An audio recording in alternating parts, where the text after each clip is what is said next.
you all know my first guest from her 3 years on Baywatch. And starting October 23rd, you can see her every week again as she joins the cast of Nash Bridges. Please welcome Yasmine Bleeth.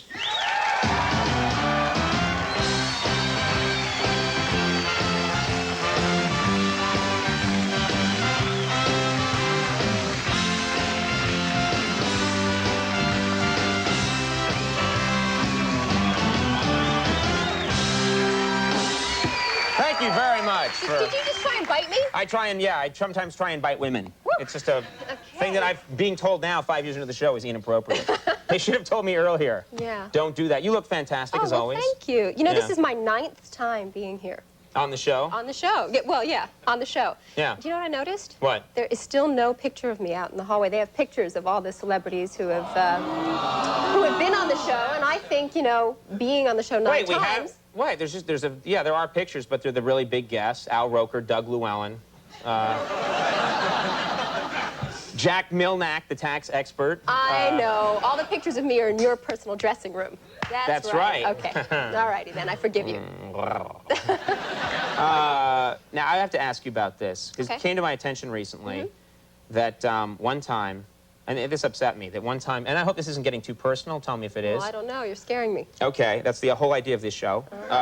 Scare and intimidate the guest. But that once in this building, you had sex. That you did the deed in this building at one point in your life. And I'm curious how that happened and why it didn't happen on this show. Conan, I think that's just you sort of describing your fantasy to the audience right here. I couldn't tell if it was a dream or if it really happened, but did it happen? Well, you know, you do these interviews. I did this interview for Detour magazine, and it was the sex issue, so a lot of the questions were sort of sexually oriented. And they did ask me, you know, what's the strangest place that I'd ever made love? And I have to admit that something might have happened in this particular building, yes. Whereabouts? What? I don't know. I think Can you tell me anything? Can I can tell you. Where was it? I can tell you what part of the building. It was the boiler room, you know. It was a 9.5 weeks thing, all right? I don't hang out in the boiler room enough here. I should hang out there more. I was trying to reenact a fantasy. Whatever, it was a long time ago. This is so embarrassing. No, that's okay. I mean, that's the whole idea. Is no one's watching. It's on late at night. Okay, it's just you and me. But that always fascinates me. That idea of, you know, that people doing it in some public place, like on an airplane. Do you ever do it in a public place? God, no. I'm the most repressed man in America, you know. Not for a long time. All right. Sorry to hear that. He's crying now. I know.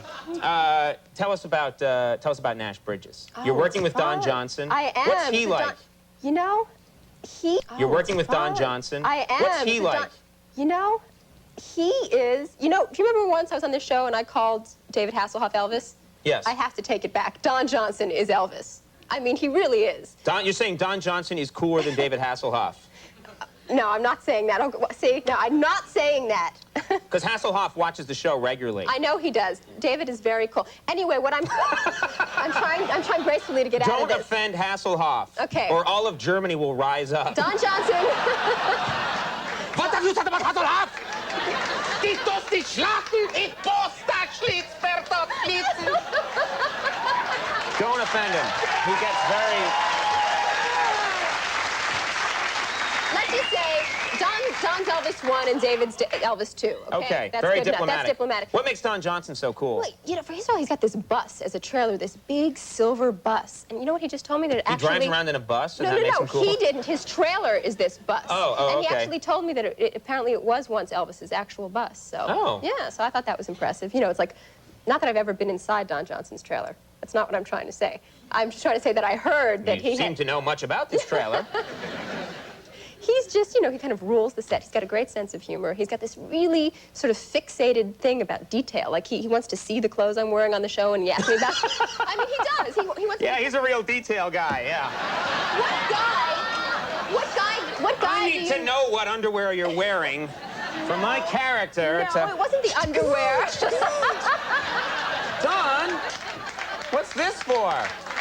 I'll have you know he was more interested in my earrings than my underwear. He was actually particularly fascinated with what earrings... Never mind, the story's going nowhere. I'm moving on. I'm liking this story a lot. Yes. So he's fixated on your clothes. He wants Not to know... on my clothes, just on attention to detail. Like, he had this car. I have this really cool electric car that I drive in the show, this convertible, and he had it painted to match my eyes, exactly. Okay. Like, that's attention to Act of detail. a madman, I believe. It's appropriate. I'm sorry, Don. Please don't fire me. Yeah, no, he'll be fine. I'll straighten it out. Yes. Does he still dress in the Miami Vice kind of way? Or is he grown out of that now? I think he's sort of evolved. It's evolved. It's a new color palette.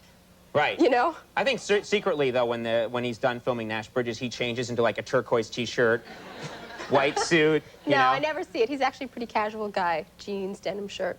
Mm-hmm. Great hair. Yeah? Yeah, good hair. Yeah. You like guys with nice hair?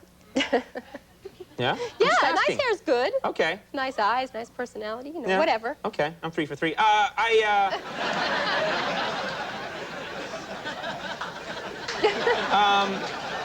Let's talk to me. What? What do you do to me here? Okay. No, I just work my magic. Pipe in anytime. My mojo. Listen, about that boiler room.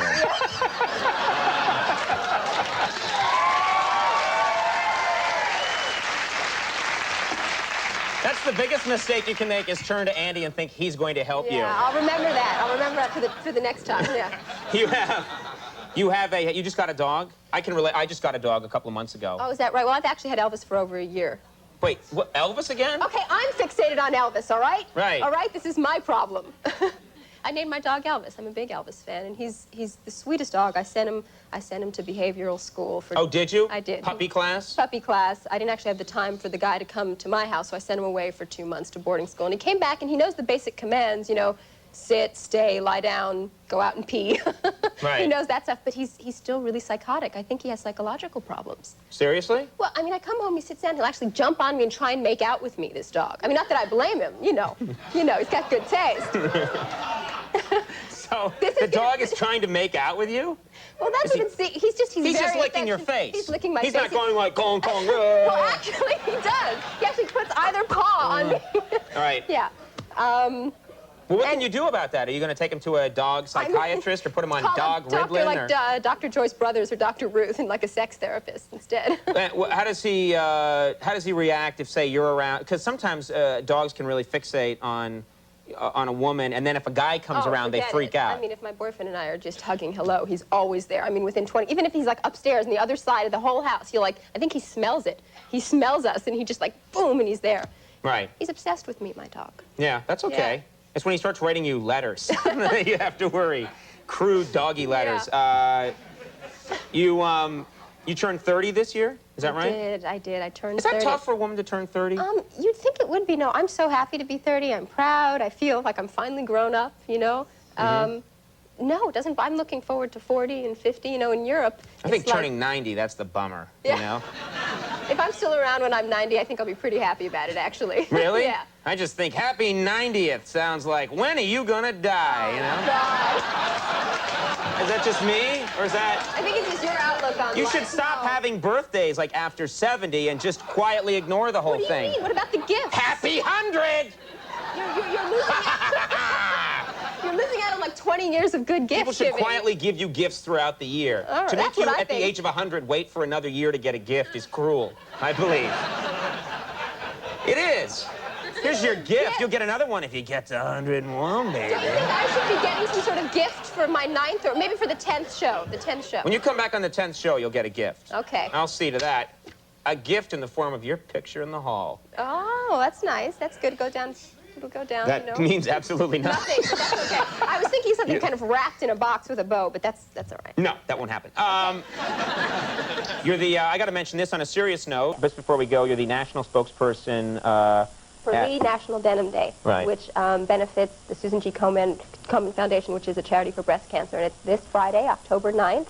And how does it work? It actually... Participating companies signed up, and then employees give $5 for the privilege of wearing jeans to work that day. And then the company donates that money. All the money to the Susan G. Komen Foundation. And we're hoping to exceed our goal of $4 million. Already 15,000 companies have signed up. And, that's great. So it's a great, great day. So people wear jeans and think about why they're wearing jeans to raise awareness for breast cancer. Yeah. Okay, it's a very good cause. And you start October 23rd. That's my first air date on Nash Bridges. Nash Bridges. CBS with the Detail Man, and Fridays at 10 o'clock p.m. And Lee National Denim Day for Breast Cancer is October 9th. Yes, this Friday. All right, Yasmine, thank you very much for coming back. We love having you here. Thanks for doing it. Here. Yasmine Bleeth, everybody. Kevin Sorbo is coming up. We'll take a break. We'll be right back.